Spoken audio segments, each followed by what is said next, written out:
Nothing, and I mean nothing, would please me more than to be continuing the work on this Champion Camelback drill press. But, you know, I've just run into one of those brick walls that affects everybody. I mean, it's just life. But life has just dumped on me all at once. I've got the green bean stripped down, and I may have to strip it down some more. If you recall in a previous video,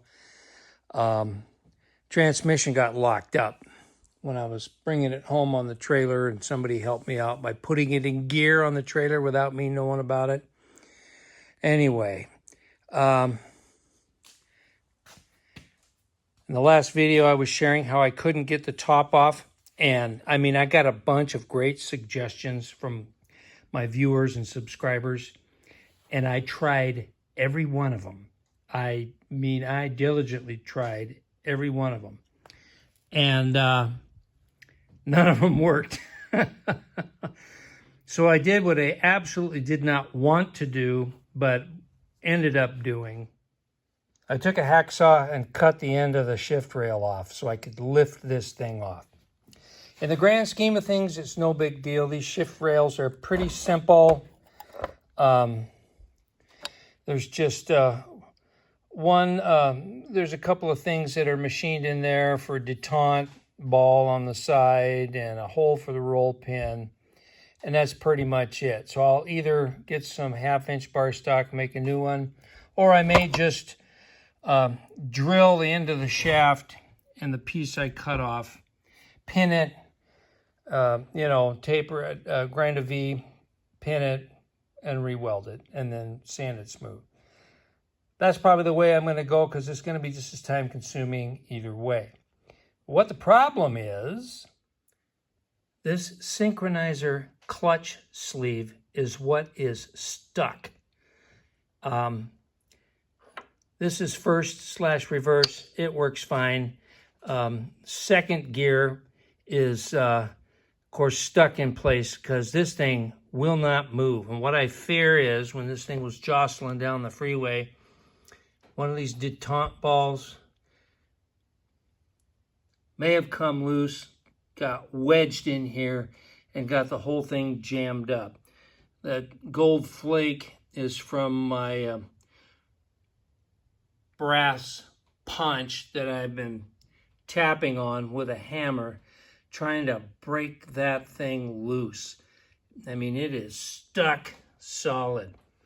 So any of you vintage Ford guys out there, if you've ever experienced this synchronizer clutch sleeve getting stuck and you know the trick, let me know in the comments.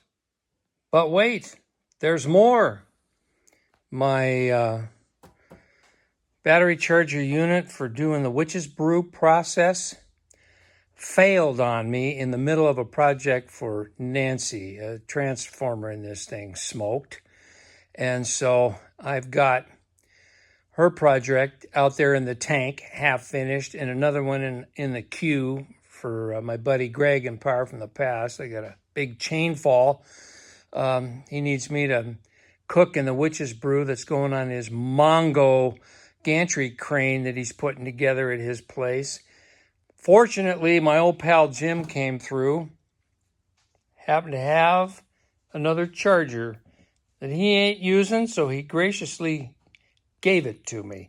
So now I got to modify this one like I modified that one so I can keep going on witch's brew projects. So I was out watering my trees that I've been planting here to provide some shade in the desert, and I'm motoring along and I'm smelling gas, and the thing is running kind of rough, and I'm smelling more gas. So I stopped and flipped the seat off out there, and there was all kinds of gas just puking out the overflow, and I go, great. So I thought maybe the float's stuck. So I tapped on the side of the carburetor to no avail. So I brought it over here to the shop, and I took the carb off and I took it apart. and the bowl gasket was gone basically, and the rubber tip on the end of the needle plus the O-rings were hard as a rock. So it was just leaking by and flooding this poor little thing out. So I ordered a new carburetor because it was cheaper than a kit, and of course it was Chinesium. I put it on there, and it works great, and it actually adjusts. So I got it running really good, and then, so I was driving this thing up to the mailbox a couple days ago to fetch the mail. After I got the mail, I jumped in it, hit the throttle to start it up, and the starter whizzed and nothing happened. Because the belt smoked. And so I texted my buddy Arnie next door, and he came down, gave me a tow home, and as we were heading back, I saw chunks of belt laying in the access road. So the club car is dead. I got to get a belt on order so I can get this thing going. The Benson, Arizona 2024 4th of July parade is coming up here in a couple of days, and I was going to bring the road trip treasure, but the Stromberg carburetor, the idle circuit is plug solid, and I don't dare tear it apart until I can make sure I can get a gasket kit for that thing. So once again, I'm going to have to resort to the old 8N. It'll save me in a pinch. So in the middle of all this, of course it's summertime, it's hot, it's monsoon season, so we're running the air conditioning in the house. Well, Nancy comes up to me the other day and she goes, "Something's dripping." So I took the grills off the return air plenum, and it was full of water. So the condensate drain system for our heat pump, the air handling unit, has failed. I sucked out 12 gallons of water with the shop vac. Fortunately, we have a home warranty, so I just filed the claim, and we got a HAVAC company coming in a couple of days to look at that, see what that's going to take to fix. Yeah, I'm beginning to feel like whaling wire. And in 3 weeks, we've got the St. David, Arizona Pioneer Days Festival coming up. I still got to pull that engine off because it's got a broken rocker arm, which I haven't got yet. So I got to move that engine to there and then take the 3 to 5 LB I have inside the shop and mount it there, which means new motor mounts and all of that stuff, so I can get this thing going and have it fully functional for that festival. Yeah, you can see where this is going. But there is a silver lining around the black cloud. For 2 years plus, I've been trying to get an ignition coil for this thing. It failed during COVID. We bought this thing brand spanking new, 4 or 5 years ago. It's never run right, ever.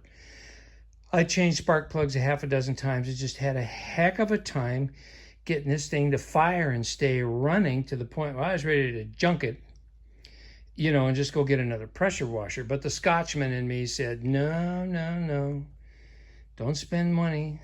As my dear old dad would say, typical Stewart operation. Anyway, I finally determined the ignition coil was bad. No spark.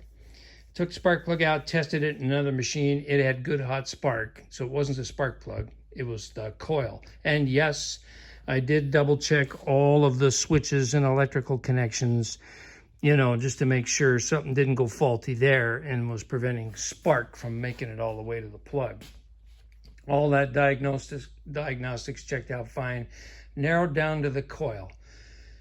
I searched the internet high and low, out of stock, unavailable, don't know when it's going to be resupplied by the manufacturer, blah, blah, blah, blah, blah.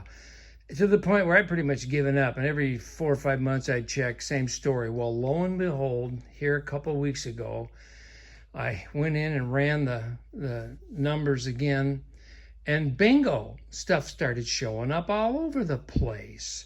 Well, I selected a little, it was a small engine shop or equipment company or something, way the heck and gone up in Maine. They had one in stock at a good price, and it was original OEM Subaru, not a Chinese clone. And the price was reasonable, so I ordered it. It arrived, and I put it in, and I got hot spark. So the pressure washer lives again. I'm claiming the win. And the old coil is now going in the dumpster. And the brightest part of the lining around the black cloud is a mail call. My sticker from Whiskey Dents has arrived. You know what this means. It's a tiny little guy. So I'm just gonna park it right here between Arco at Outlaw Edge and Russ Thomas at Thomas Farms. Yeah. Perfect.